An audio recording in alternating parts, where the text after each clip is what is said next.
Time is something you can never truly touch, yet it touches everything. You live within it, and your entire existence is measured by it.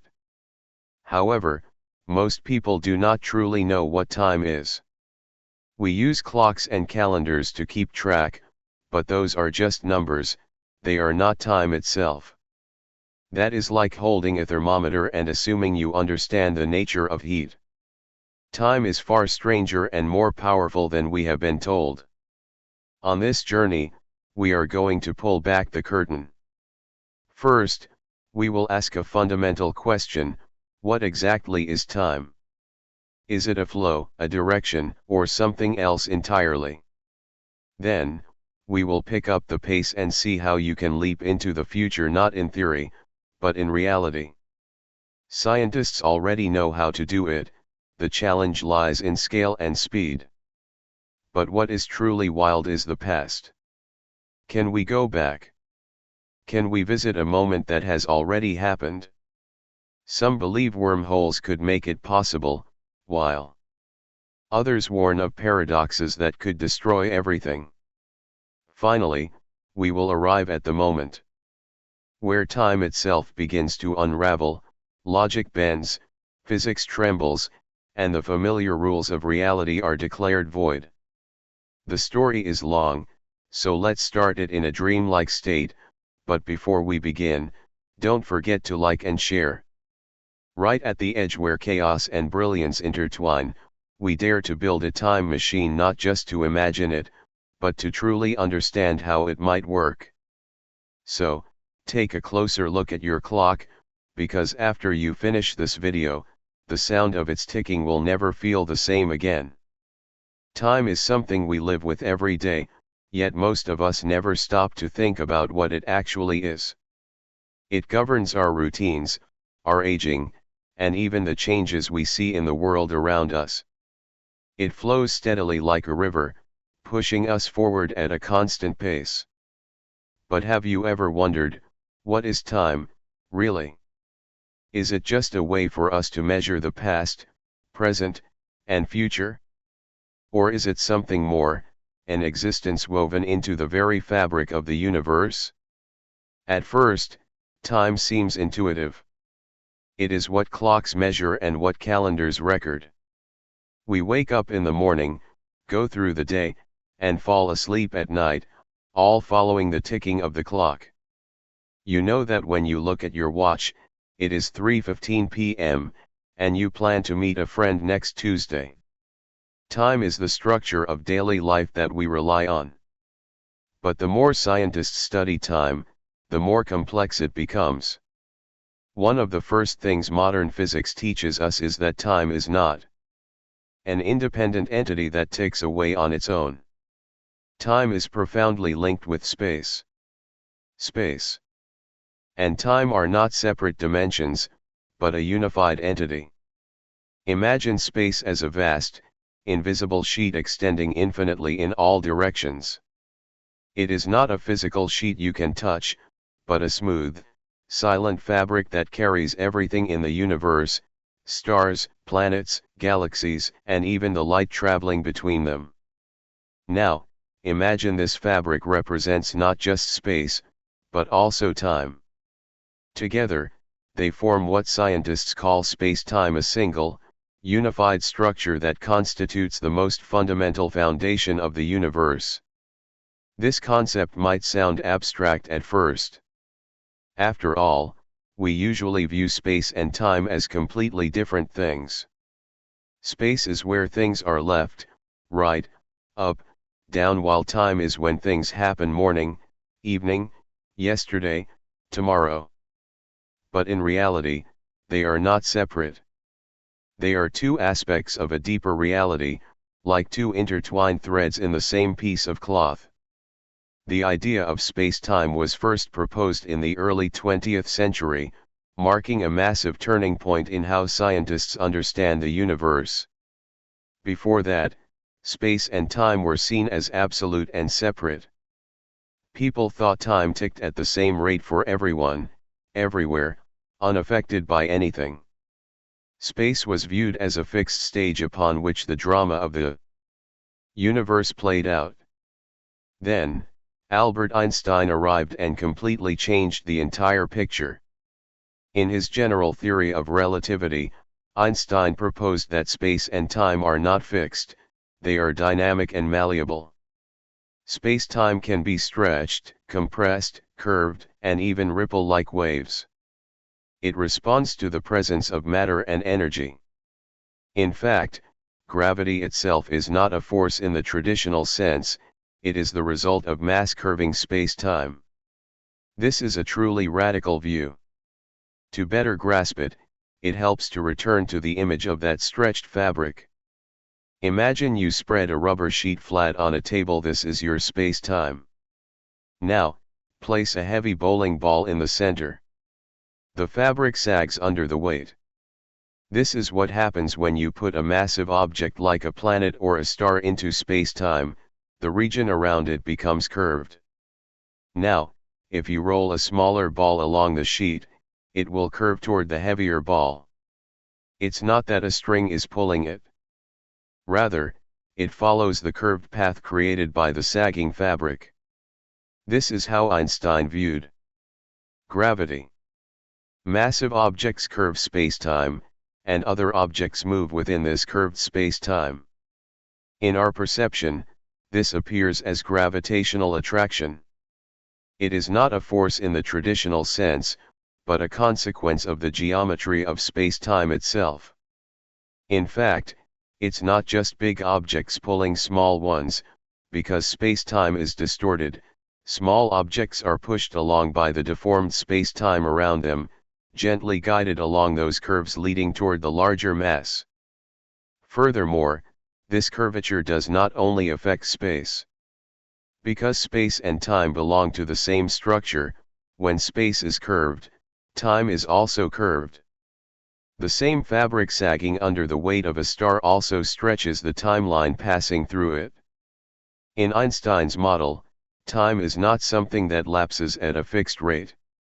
There is no single master clock that works for the entire universe. Time is shaped by the same conditions that shape space. But it goes even further. What is even more intriguing is that in Einstein's relativity, time does not have built-in labels like past, present, or future. These are words we use to describe our own experiences, but they do not exist in physics itself. The equations of general relativity do not say this is the past or this is the future, they simply describe how time behaves and how it stretches and bends alongside space. Einstein's model treats time as a dimension, just like the three dimensions of space. You can describe a location by saying 5 meters north, 3 meters south, and 10 meters east. In spacetime, you add a fourth coordinate, time. Putting these four coordinates together, 3 for space and 1 for time, determines the where and when of something in the universe. However, while we can move freely in any direction in space, time in our daily experience seems to follow a much stricter path. We live in one moment and then move to the next. Yet, in the mathematics of general relativity, all moments seem to simply exist. The theory doesn't tell us which moment is now. It doesn't favor the present over the past or the future, it simply lays out the structure of space-time all at once. This leads to a strange and subtle idea: perhaps time does not truly flow, perhaps it just exists as a whole. Just as all places exist in space, perhaps all moments exist in time. We can only experience one at a time, but they are all already there, woven into the cosmic fabric. Einstein himself once said that the distinction between past, present, and future is only a stubbornly persistent illusion. He wasn't saying time isn't real, but suggesting that our experience of its flow might be a creation of the mind rather than something built into the laws of nature. But if that's true, why do we remember the past but not the future? Why does a broken cup stay broken instead of jumping back together? Why does time always feel like it's moving forward? If Physics doesn't favor one moment over another. Where does this sense of direction come from? This is the classic arrow of time problem in Einstein's equations. Although the equations treat time as a coordinate no more special than left or right, our daily experience insists that time has a clear direction, flowing from what was to what is, and never the other way around. We are born, we age, and we eventually die. We light a match, it burns into ash, and we cannot reverse it. The world we live in has a profound sense of no return. To explain this, scientists do not look to gravity or relativity, but to thermodynamics, the science of heat and energy, specifically the second law of thermodynamics. In a closed system, entropy always increases over time. This is a law of nature. Things naturally move from order to disorder, from neatness to chaos. For example, if you drop an egg, it breaks. The shell scatters, the yolk flows. This is entropy. Increasing. All those broken pieces and liquid parts spontaneously jumping back into your hand. To reform a whole egg is not impossible in theory, but the probability is so small that it essentially never happens in reality. That direction from order to disorder is what gives time its arrow. Entropy applies not just to eggs, but to everything from stars burning out to ice melting, and even the expansion of the universe itself. All systems move toward greater disorder, and this increase in entropy gives us a sense of before and after. Even if fundamental physical laws don't provide a direction for time, entropy makes us experience it. You can think of it like reading a book.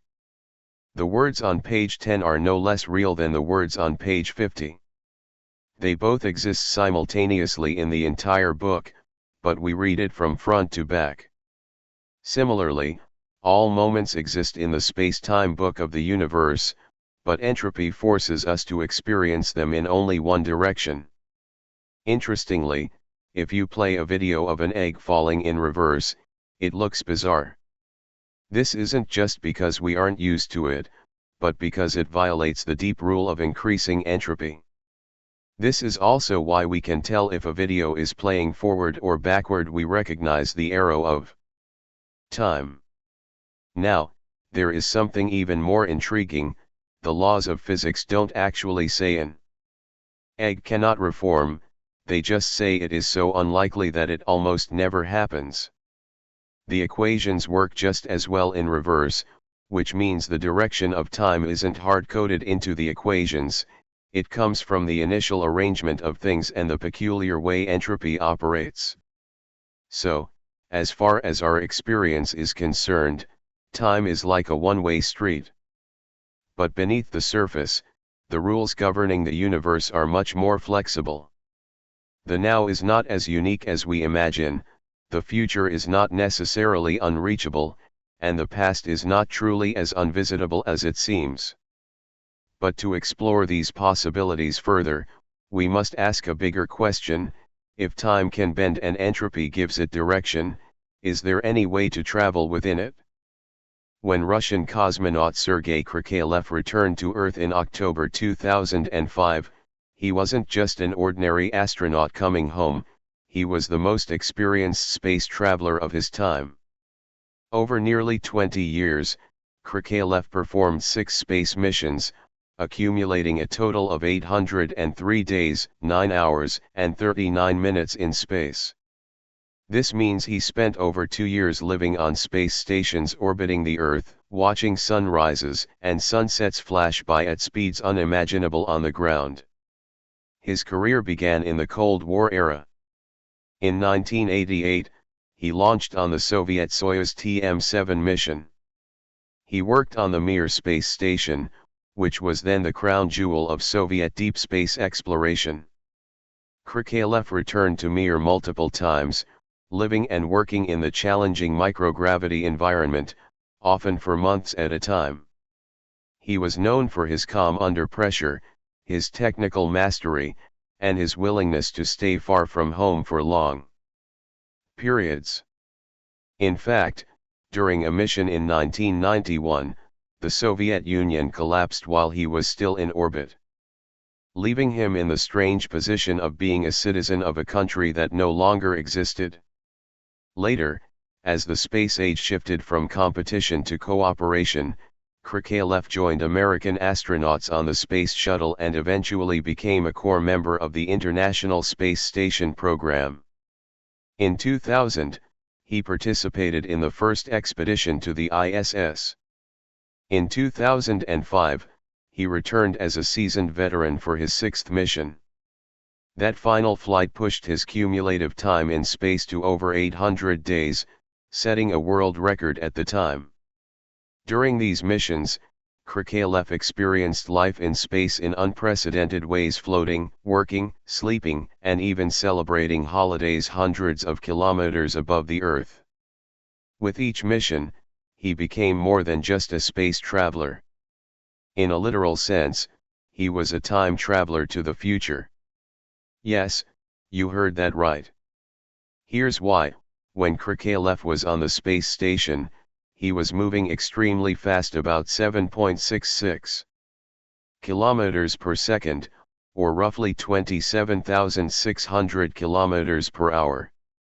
According to Einstein's special theory of relativity, the faster you move, the slower time passes for you compared to someone standing still. Therefore, as he orbited the Earth, his body and the clocks on the space station experienced time flowing slightly slower than for people on the ground. This means that while 1 second passed here, slightly less than 1 second passed for him. The difference is tiny, but it is real. Over his 803 days in space, this difference added up to about 20 milliseconds. It's just a tiny fraction of a second, but it is enough to mean that when he landed, he had aged slightly less than if he had stayed on Earth. This difference in aging speed means Krikalev truly traveled into the future, just slightly slower than the rest of us. So when he returned, technically speaking, he arrived at a time further ahead than if he had never left. It's not that he went to the future faster than us, it's that we moved through time faster than he did. In Einstein's special relativity, the faster you go, the slower your time is relative to someone at rest. This is called time dilation. It is a real effect that has been repeatedly verified by experiments. Imagine this: two identical atomic clocks, one stays on Earth, and the other is placed on a high-speed satellite. After a while, bring them back together to compare, and the one that flew will be slightly behind. This isn't just theory. Real atomic clocks have been placed on military aircraft and commercial airliners for testing. In a famous 1971 experiment, physicists Joseph Hafele and Richard Keating took 4 atomic clocks on flights around the world. Compared to ground clocks, the airborne clocks indeed lost time. This phenomenon is described by the time dilation formula from special relativity. You don't need to solve it, just understand what it means. When your velocity gets closer to the speed of light, the value of time slows down significantly. In daily life, we don't feel this because we are far too slow compared to light. But in space, the situation changes. A spacecraft orbiting Earth reaches speeds of 28,000 kilometers per hour, enough to accumulate millisecond differences over several months. But if we could travel at speeds close to the speed of light, the effect would become dramatic. Imagine you board a ship traveling at 99.9% the speed of light for a long journey. To you, only a year passes, but when you return to Earth, decades have gone by. Everyone is older, and some may be gone. From your perspective, you've only aged a year. From Earth's perspective, you've leaped into the future. Your internal clock slowed down, allowing you to pass through time without feeling it. Think of it this way: everyone on Earth is watching a movie at normal speed, but you are watching it in slow motion.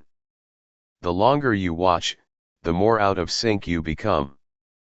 Eventually, when their movie ends, you might only be halfway through. That is what happens near the speed of light. Your time slows down while the rest of the universe fast forwards around you. However, it isn't just speed that affects time, gravity also plays a massive role, and not in the way your intuition might suggest. According to Einstein's general relativity, gravity isn't just a force, it's the curvature of space-time itself. The more massive an object is, like a planet or a star, the more it warps the surrounding space and time. The closer you are to it, the slower time flows for you. This is called gravitational time dilation, and it is one of the wildest parts of Einstein's theory. There is a powerful scene in the movie Interstellar where the crew of the ship Endurance travels toward a massive black hole named Gargantua. They land on a planet orbiting dangerously close to the black hole, so close that its gravity stretches space-time to the extreme. On this planet, time hardly moves at all. For every hour they spend on the surface, 7 full years pass back on Earth.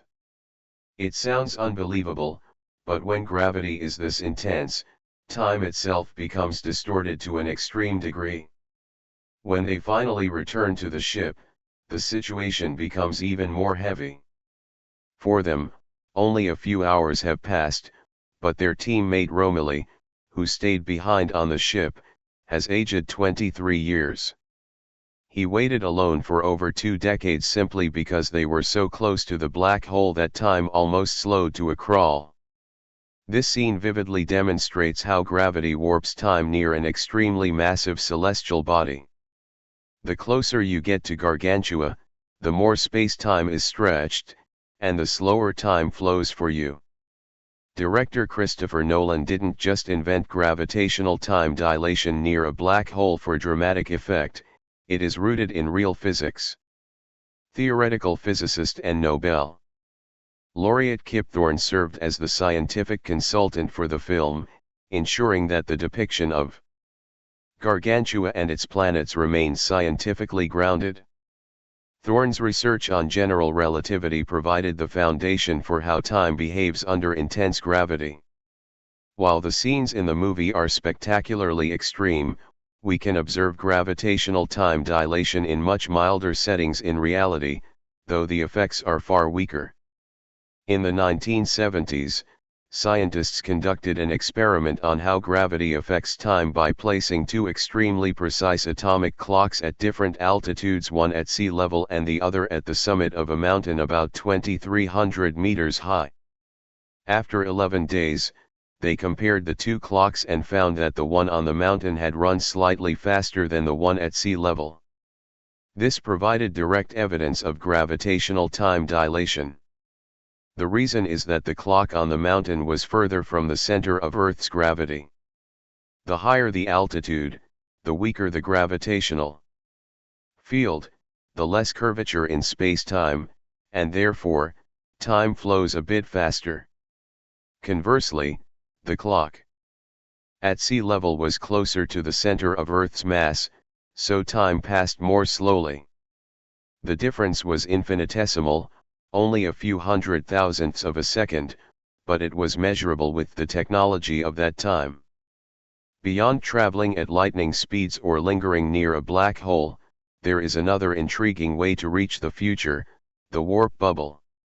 In 1994, physicist Miguel Alcubierre proposed a theoretical concept known as the Alcubierre drive, which caused quite a stir in the scientific community. Using the mathematics of general relativity, Alcubierre showed that if you could shape spacetime in the right way, specifically by adjusting the spacetime metric, you could create a region of space that moves faster than light relative to the outside universe. Inside this bubble, the traveler's time would flow normally. To the outside world, the ship could cross distances that would take light thousands of years to travel, yet for those inside the bubble, it would feel like a short trip. In other words, instead of making the ship move faster through space, you make the space around the ship move itself. We usually think of travel as pushing through space, like a car driving on a highway. But in general relativity, space-time is not an empty background, it is more like a flexible fabric that can be stretched, bent, and even rippled. If you could control this fabric, you wouldn't have to travel through space in the conventional way, you could ride on a moving piece of space. Alcubierre's core idea was to create a bubble of space around the ship where space is compressed in front and expanded behind. The ship remains stationary relative to its local space, not actually moving, but the entire bubble surfs through the universe. Because the ship is not moving through space itself, it could theoretically travel faster than light without violating the laws of physics. Think of it like surfing, you catch a wave of space-time that carries you along. This doesn't just mean going faster than light, it also means a gateway to the future. Because time behaves differently inside and outside the bubble, you might only experience a few months or years inside while centuries pass outside. Imagine leaving Earth in the year 2100, to you, the trip takes only a year to reach another star, but when you return, the Earth's calendar might read 3100. You would have effectively skipped 1,000 years while aging only 1 year yourself. Another important detail is how passengers in the bubble would experience the journey. Since they are not accelerating through space in a conventional way, they wouldn't feel any acceleration, no crushing forces, and theoretically no need for massive heat shields. They would simply float in silence while the external universe streaks past at incredible speeds. However, to make this a reality, you would need what is called negative energy or exotic matter. This energy behaves in the opposite way of normal mass and energy, it produces repulsive gravity instead of attraction. So far, negative energy remains a theoretical concept. We know that tiny amounts of negative energy can appear in quantum fields, but we have never been able to create or collect it on a usable scale. Even so, NASA's Eagle Works laboratory has seriously studied this idea. Harold Sonny White proposed several modifications to the original model that could theoretically reduce the required negative energy from the mass of Jupiter down to perhaps the mass of a car. It is still out of reach, but it's a step closer than before. Of course, the challenges are immense. You would have to manipulate space-time on a scale we cannot yet control. Even if a bubble could be created, keeping it stable and preventing it from collapsing or releasing lethal radiation are massive hurdles. Some theoretical work even suggests that a warp bubble might accumulate massive amounts of quantum radiation that could destroy the ship and everything around it once the bubble collapses. Nevertheless, the beauty of the Alcubierre drive is that it doesn't require rewriting the laws of physics, it fits right into general relativity, indicating that the obstacles are primarily engineering ones far beyond our current capabilities. Another possible path to the future is the white hole. If a black hole swallows everything and nothing can escape, then a white hole is its exact opposite. Instead of pulling things in, it spews matter and energy out. You can think of it as a cosmic fountain, spraying outward rather than swallowing inward. The idea of white holes comes directly from the mathematics of general relativity. When scientists solved Einstein's equations for black holes, they noticed that there was theoretically an inverse solution. It isn't an object you fall into and never escape, but an object you can never enter because it constantly pushes everything away. The interesting part regarding time travel is that some scientists suggest white holes might be connected to black holes through a space-time tunnel, which we call a wormhole. If you could survive inside a black hole, you might pop out of a white hole at the other end. Due to the extreme distortion of space-time inside a black hole, when you emerge from the white hole, the outside world might be far in the future compared to when you started. Imagine stepping into a black hole in 2025 and coming out of a white hole in 4025. To you, perhaps only minutes or hours have passed, but 1,000 years have gone by on Earth. In this way, a white hole acts like a one-way time machine, launching you into the future without letting you go back. The problem is that white holes are still entirely theoretical. We have strong evidence that black holes exist. We have even taken pictures of them, like the famous image of the one at the center of the M87 galaxy. But no one has ever seen a white hole. Some think they might exist in extreme environments, others guess they might be remnants of the early universe, and some feel they are just mathematical solutions that nature might not actually adopt. There are theories attempting to link white holes to cosmic mysteries we observe. For instance, some speculate that short-duration high-energy bursts might be energy erupting from a white hole, but there is no conclusive evidence yet. Even so, the concept is fascinating. If white holes truly exist and we could reach one and survive its violent mechanics, we might use it as a catapult to the future, a hidden shortcut through time, a cosmic cannon launching you into another era. There is another way to go to the future that sounds like a bit of dark humor. Just pause yourself and wait. Instead of using some wild cosmic trick to speed up time or warp space-time, why not press the pause button on your own body and jump to a later era? This is called cryonics. While it may sound funny, people are seriously trying it. The basic idea is simple: if you can pause all biological processes in your body without killing yourself, you could sleep through decades, centuries, or even longer. When the world has changed, perhaps we have cured all diseases, solved aging, or built ships that can leap between galaxies. You could be thawed and revived to continue your life in the future. Today, cryonics companies offer this service. Once a person is legally declared dead, their body is cooled as quickly as possible to around -196 degrees Celsius. The goal is to freeze everything from brain cells to organs as fast as possible to lock the structure in place before severe damage occurs. Then, you are placed in a metal storage tank and you wait. One of the most famous people to be frozen is psychology professor James Bedford, who died in 1967 and became the first person to undergo cryonics. Technically, he is still preserved in a cryogenic facility today. Since then, many more have followed, some choosing to freeze only their heads, others opting for full body preservation. Of course, there is a massive catch. So far, we have no idea how to revive someone from cryogenic sleep.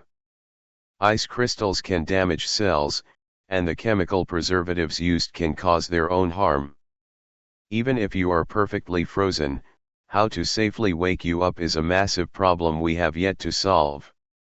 So, freezing yourself is a bit like buying a long-term lottery ticket. You are betting that future humans will figure it out. But theoretically, if successful, cryonics would be a literal one-way time travel. The difference is that instead of your surroundings moving faster, you have stopped, and the world moves forward without you. If you entered a cryogenic facility today and woke up in the year 2500, you would have skipped everything in between. For you, no time would have passed at all.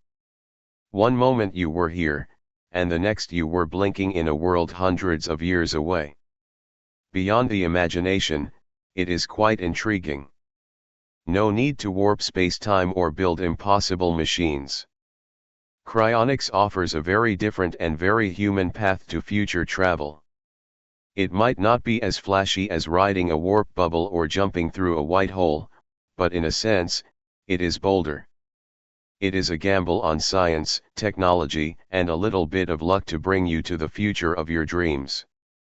Among all the methods we've discussed, cryonics is the only one people are actually trying today. Even if the odds of success are small, it is an experiment in hope, a high-stakes bet. The future is not just unbelievable, it will find a way to take you there so you can see it for yourself. Leaping forward is tricky enough, but what about the reverse?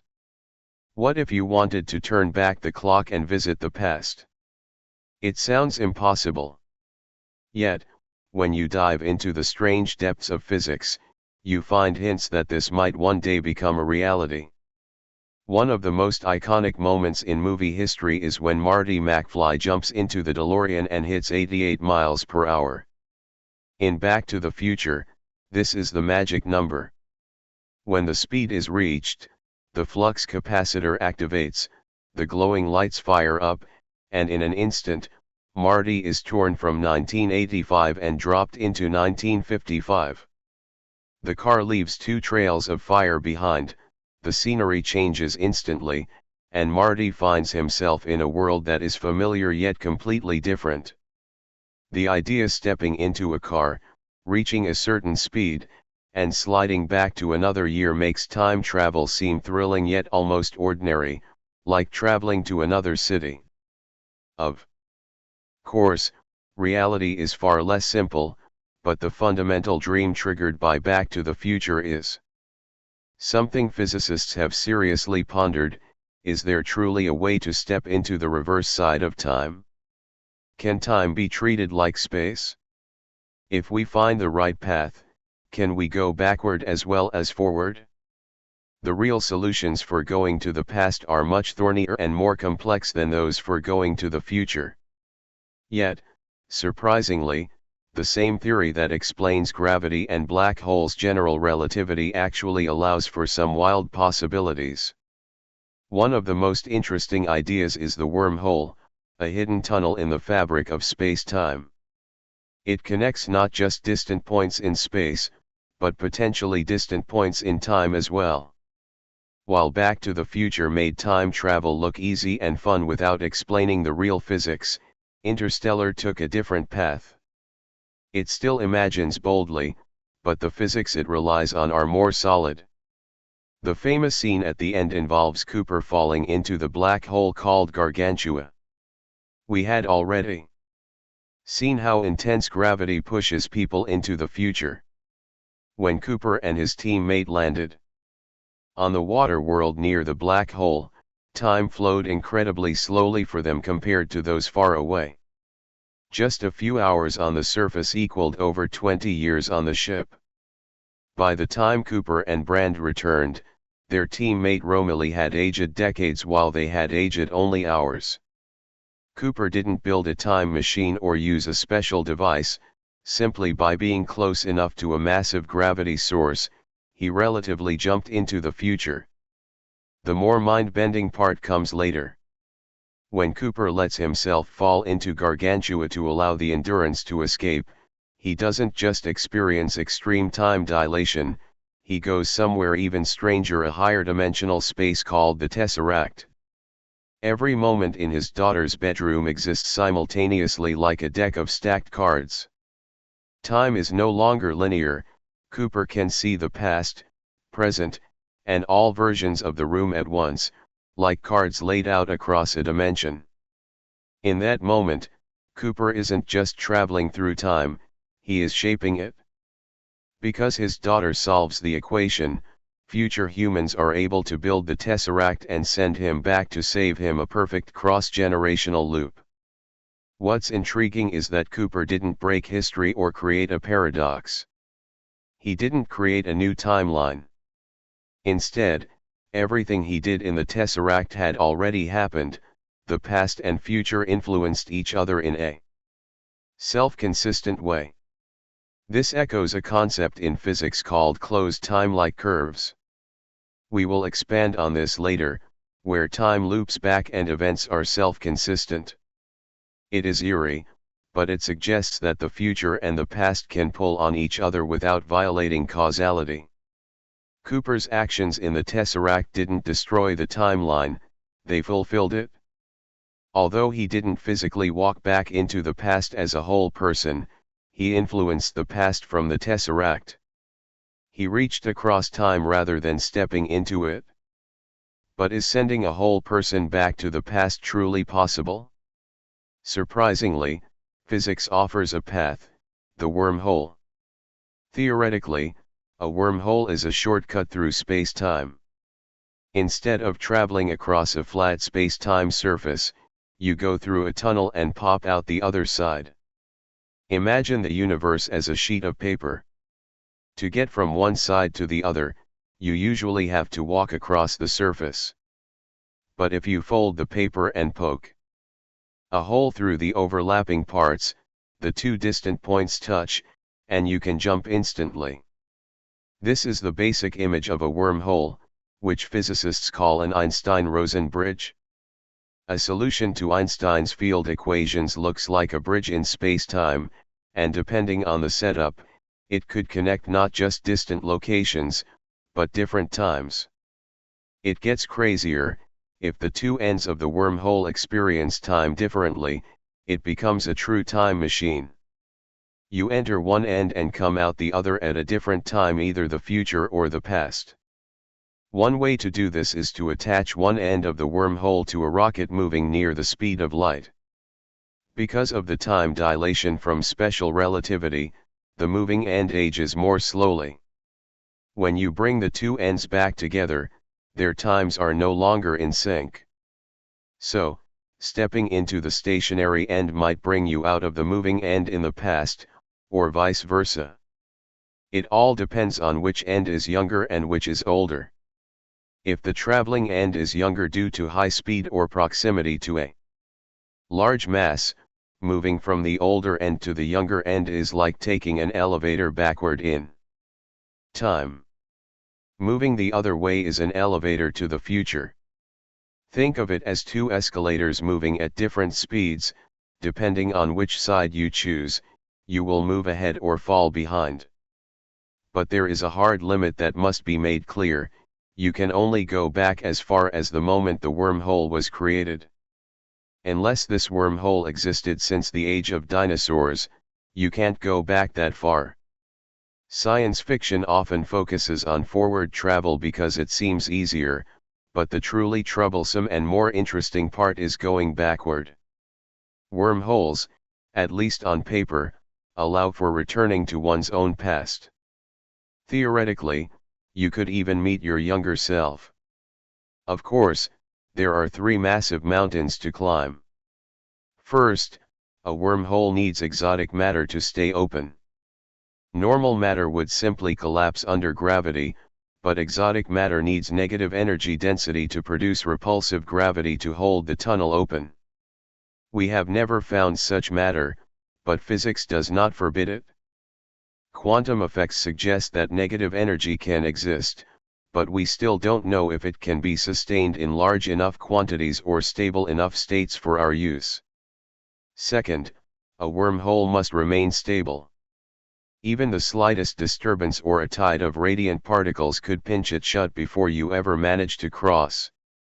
If it were to close while you were halfway through, the consequences would be unthinkable. Third, paradoxes would come swarming in. Once you can return to the past, you might inadvertently prevent your grandparents from meeting or send a message to your past self, changing a decision you would later make. Despite this, from a purely physical perspective, wormholes do not automatically forbid time travel. General relativity indeed allows for solutions known as closed time-like curves, which are paths in time that loop back on themselves. This means that under certain extreme conditions, the universe might allow you to visit the past without immediately blowing up reality. Kip Thorne has seriously researched how wormholes could function as time machines. His work demonstrates that if you possess the technology to manipulate wormholes, you could construct a time machine without violating known physics, even if the required energy and control are far beyond anything we possess today. Even if wormholes remain too distant for us, there is another even stranger possibility in Einstein's mathematics: closed time-like curves, or CTCs. What is even more bizarre is that you might not even need a wormhole. the geometry of space-time itself might allow for temporal loops. The essence of a CTC is taking a closed path through time where time no longer moves in a straight line forward but bends back in a specific way. Along this path, you could keep moving forward only to find yourself back at an earlier moment, completing a closed loop.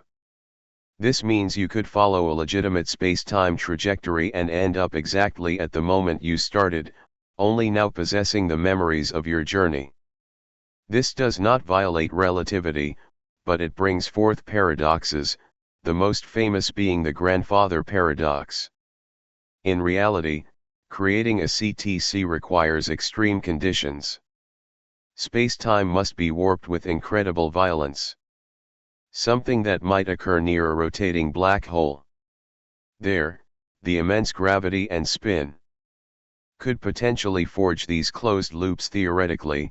If you entered such a black hole, you could follow the twist of space-time and circle back to the moment before you entered. Of course, this remains purely theoretical, as no one has ever seen it. However, the secrets of time travel might not just be hidden in giant celestial objects, they might lurk in the smallest things in the universe. In the quantum world, particles act like strange little sprites appearing and disappearing, behaving like waves, and even existing in two places at once.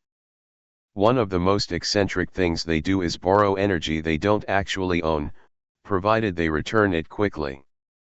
This allows them to do things they shouldn't be able to do, like tunneling through walls or perhaps even flashing briefly in the opposite direction of time. This comes from quantum field theory, which unites special relativity with quantum mechanics. In this framework, scientists use Feynman diagrams to map particle behavior. Sometimes, a particle moving backward in time is mathematically equivalent to an antiparticle moving forward. In the real phenomenon of quantum tunneling, where particles seem to instantaneously teleport through barriers, some interpretations suggest they are taking a shortcut through space-time, temporarily bypassing conventional causality. While this isn't the same as human time travel, it feels very similar, a particle appearing where it shouldn't, as if it had overdrawn instructions from the future. Of course, scaling this up to a human level is an entirely different story. These quantum tricks only function at microscopic scales and for fleeting moments. The moment you try to extend them to something as large as a grain of sand, everything snaps back to normalcy, and time continues its steady march forward. Every concept of returning to the past eventually hits a wall, the paradox. Whenever we reach into the past, we immediately encounter contradictions in how reality should function. The most agonizing of these is the grandfather paradox.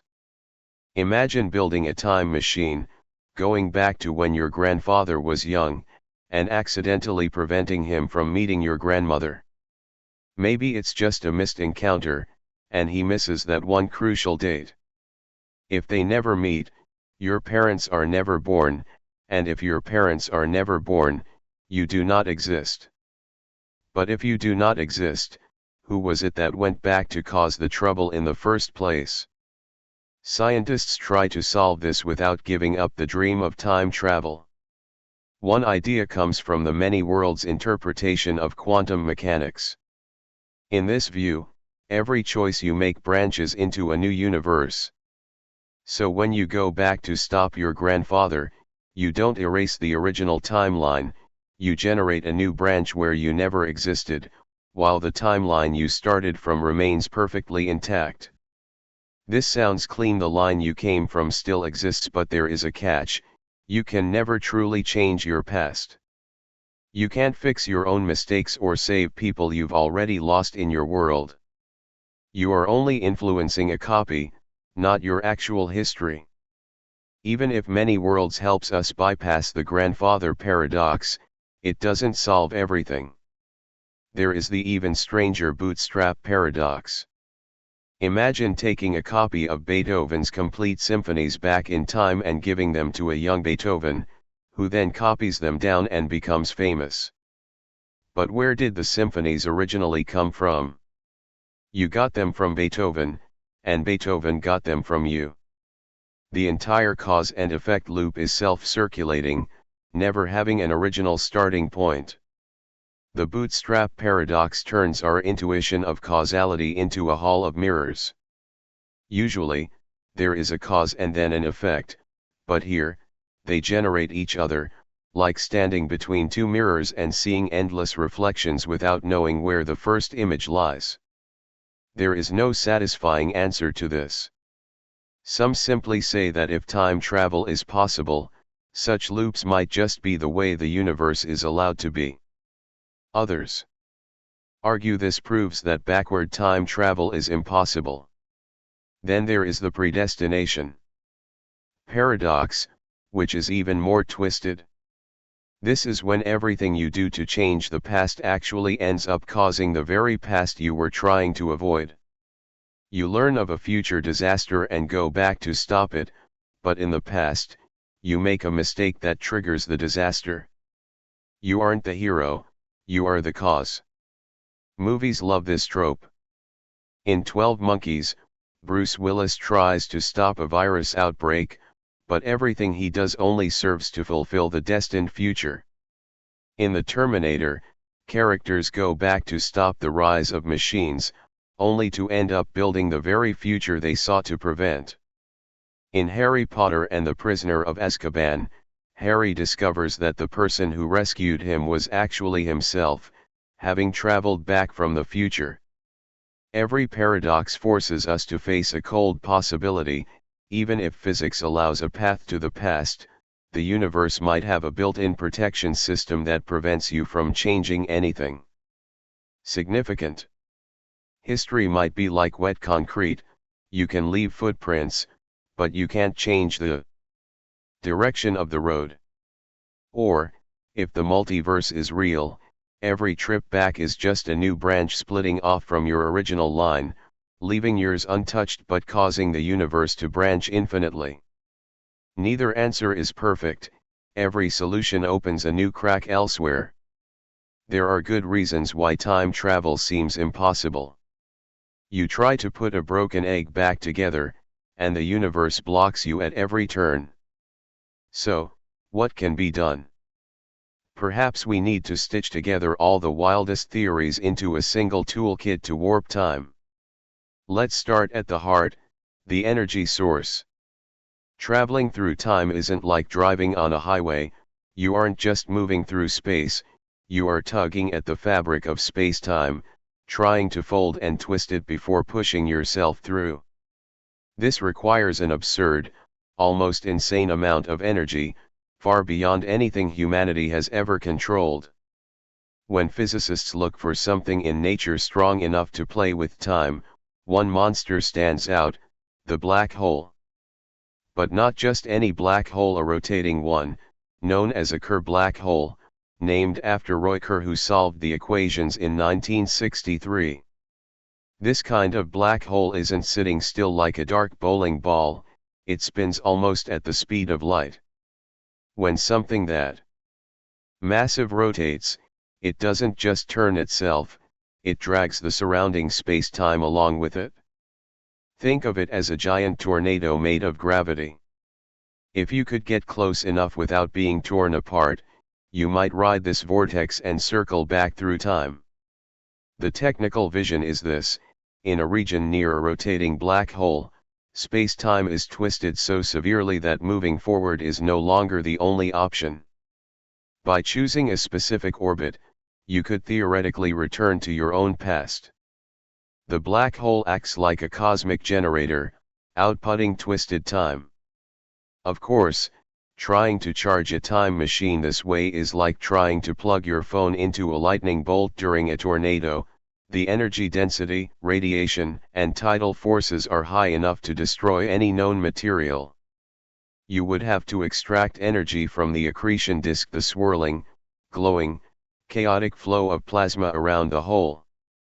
In our hypothetical system, we imagine a massive station orbiting at just the right radius, using gargantuan magnetic fields to pull energy from the plasma jets, turning chaos into usable power.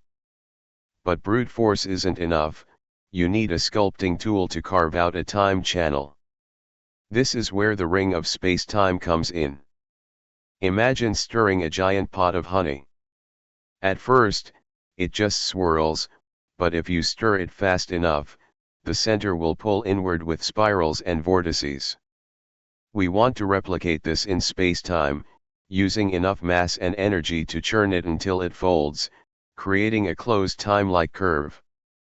This model is inspired by the Tipler cylinder proposed by Frank Tipler in 1974, based on even earlier work. It envisions an infinitely long, extremely dense cylinder spinning near the speed of light. Around it, space-time would be so warped that time loops appear. Of course, an infinitely long cylinder isn't realistic in our universe. Any real version would have to be finite, which makes things extremely difficult. Some believe you would need auxiliary aids, like exotic matter or extreme engineering precision, to keep the loop from collapsing. In our vision, this device is a giant ring, glowing with the immense energy surging through it, a hula hoop made of starlight spinning at an unthinkable angular velocity. Holding it together would require materials we don't have today, stronger than any metal or composite, perhaps using exotic states of matter or cosmic strings. This is a high demand, but it is the scaffolding for making the river of time flow backward. Even with the ring in place, you still need to carve the channel. This is where the wormhole returns.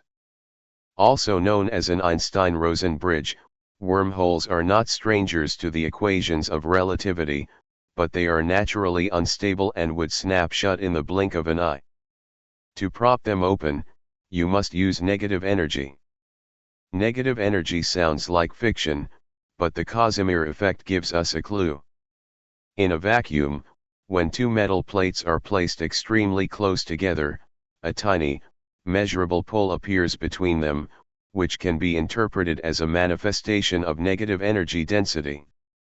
This isn't exactly the exotic matter we need, but it shows the universe might allow such things. If we could collect enough negative energy, we could inflate a wormhole tunnel, making it stable enough for a person or even a ship to pass through.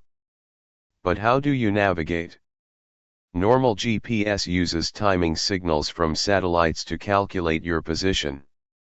But in time travel, everything is moving, the Earth rotates and orbits the Sun orbits the galactic center, and the galaxy drifts through the universe.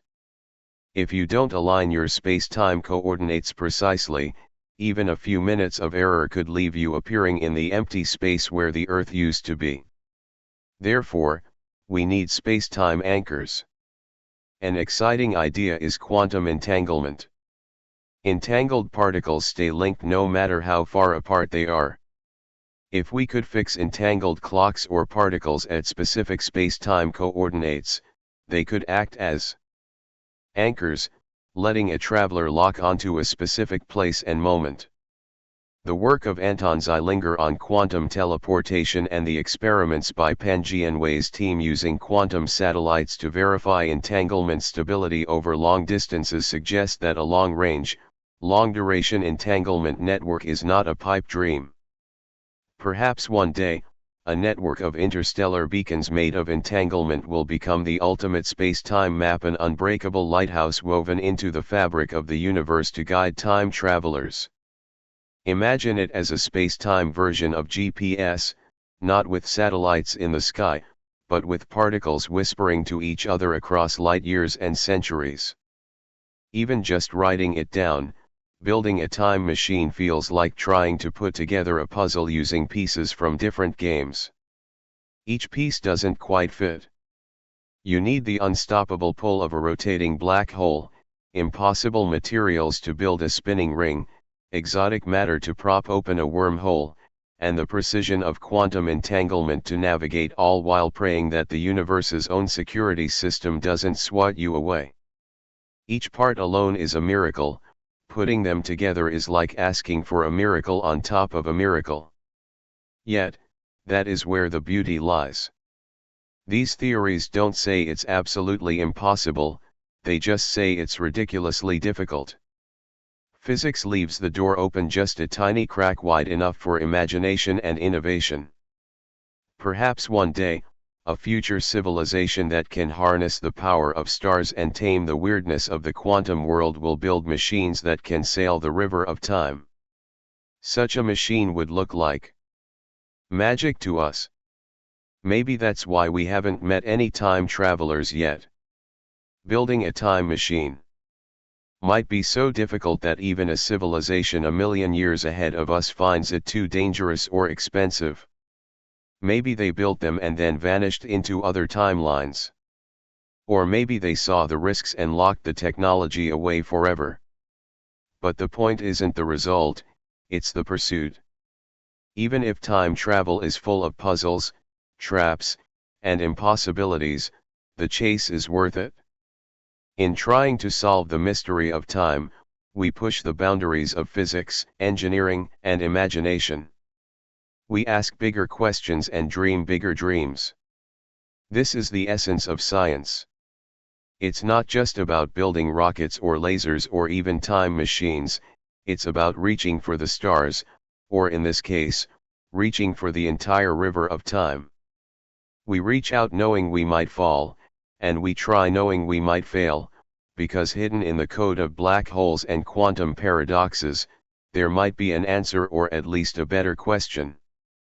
So, if you hear someone say time travel is impossible, you can smile. Maybe not today, but the universe is vast and strange, full of surprises. History has shown again and again that humans have a habit of making the impossible possible. Given enough time, maybe one day we won't just dream of building a time machine, we will step onto one. That's all for today's knowledge sharing. I wish you all a wonderful dream and a beautiful day. We will see you in the next episode.